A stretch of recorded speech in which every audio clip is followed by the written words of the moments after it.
This presentation, as it says, exploding the myths and introducing a positive perspective. I've worked in the field for so long, and I've kind of watched thinking change to a certain degree. But one of the things basically this came about, I had one of those sleepless nights where I was tossing and turning, thinking about all the injustices in the world and how the fact that so many people working in the field of autism have got it completely wrong and how much it irritates me. So I got up really early in the morning and wrote this presentation, and have since used it as therapy by going on about it to the masses. But really what it is just about, I suppose conceptually the most basic thing is trying to encourage people to think. I'm absolutely convinced that one of the key differences between autistic people and the predominant neurotype is the autistic ability to think past what's in front of their eyes. And I think that's quite a common characteristic that you rarely find in the neurotypical population. And that drives me mad. I think it works very well within neurotypical communities, because people think in the same sort of boring ways. But when there's that sort of juxtaposition between the autistic community and the neurotypical community, those sorts of inferences and intuitions don't seem to stand up to scrutiny. And I think a lot of that is down to the fact that neurotypical people just don't seem to think to any level of depth. They don't have that ability to think through what it is that's presented in front of them. Even some of the most basic so-called factual information that you find at conferences, on the internet, people training relating to autism, don't stand up to scrutiny. They're not valid statements of fact. And I think as a result of this, the whole of the medical community is actually based upon quite flawed thinking or lack of thinking. And the end result of that is major problems for people with autism and their families. So this is really meant to challenge that. Even things, and it's the same in everyday practice, you see in schools and services and therapeutic approaches and so on and so forth. I'm very much of the opinion that when you're with somebody with autism, you have to think, that you don't get away with not thinking. And you can't think in your boring neurotypical way. You have to think in an autistic way. You have to. Otherwise, there's going to be major problems. And I think, actually, the detrimental effects on people with autism as a result of neurotypical people not adapting their own thought processes, cognitive processes, communication, and so on and so forth, is potentially enormous. Neurotypical people don't think far enough. They just stay within their own neurotypical boundaries and think, oh, well, actually, that works for me, that works for neurotypical people, so therefore, I'm going to force that onto the person with autism. And then they're the ones in the wrong when they haven't come up with an appropriate solution the next time round. And it's things like that that I think are so extraordinarily detrimental to the autistic population, and they're the ones that then end up getting the blame. I would say that I spend enough time with people with autism to have learned I don't say things unless I've got a reasonable rationale for saying them. I haven't just made this up. I do genuinely have a rationale behind what I'm going to say. It is meant to challenge, not to upset. It constantly amazes me the number of neurotypical people who get upset when I say things like, you know, on average, the clinical professionals related to the field of autism are crap. And you know, you can see the clinicians in the audience getting really uptight about it, saying, oh no, I'm really good. I said, I'm not talking about you personally. I don't know you personally. I'm talking about on average. And I would still stand by that statement. When it comes to a good understanding of autism, on average, your average clinician will be crap. There's no doubt about it.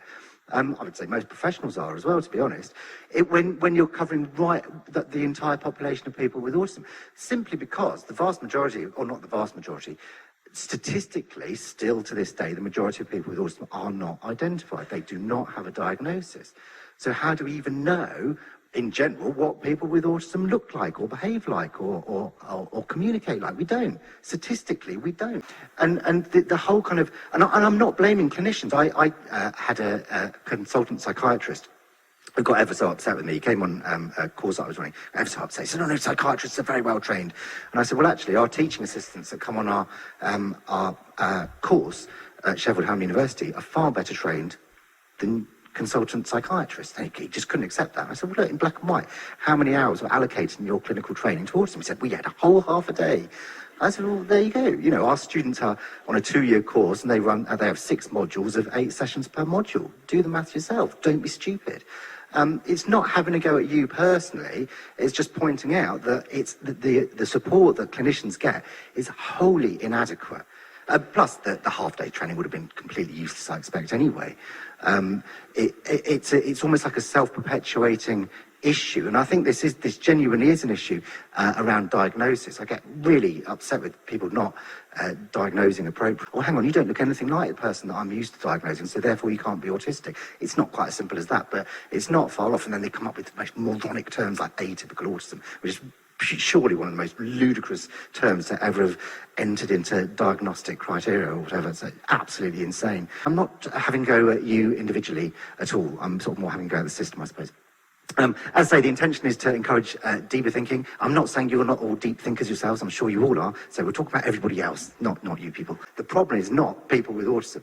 The problem is everybody else's lack of understanding of those individuals and then the ability to make necessary adaptations. So, myth number one, autism is a spectrum. Autism is not a spectrum. Autism is a population of people, for a start. The reason that I've put this up is when it was first introduced, the concept of the spectrum, and Lorna Wing introduced the concept of the spectrum, I think she did it absolutely correctly. She was talking about the diversity of the population, the diversity of the manifestations or the presentation of people with autism and so on.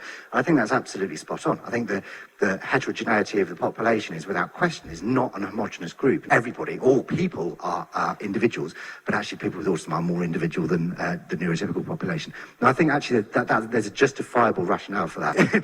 the kind of concept that at one end you've got severe autism, and then at the other end you've got Asperger's syndrome. That's horrific, in a sense, that I genuinely don't understand how it's possible to grade autism. What's not possible is to understand neurologically what's going on behind the scenes.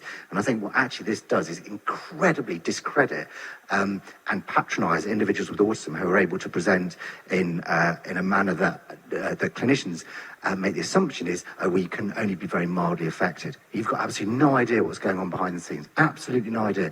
This week, early on Monday, I met up with I suppose what we commonly termed a genius. She's extraordinary, scarily intelligent individual.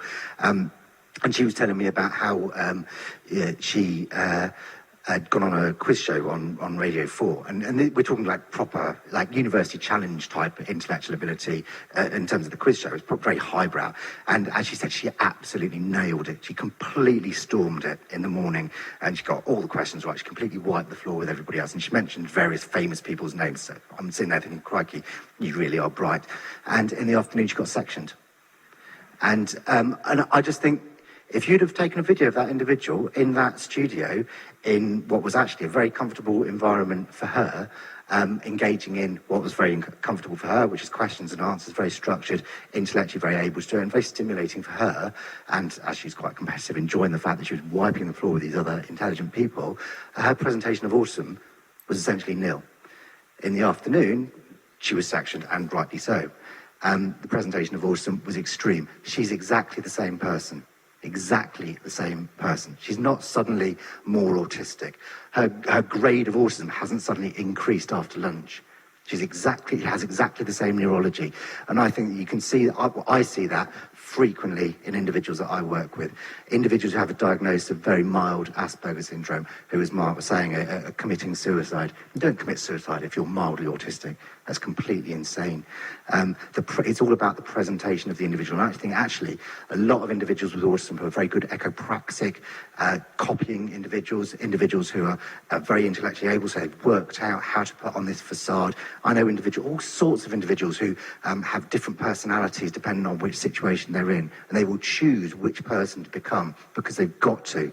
None of it is themselves. They've got to be somebody else because they know that they're going to get abused or isolated or whatever if they don't. You know, I know individuals who have different names for themselves when they go to work. They've got to talk about remote controlling themselves because they have to put on this front. Those are individuals who struggle to get a diagnosis. Those are individuals who, even if they do get a diagnosis, the assumption is because you're walking and talking, you're articulate, intelligent, you can't be very autistic. It's completely insane.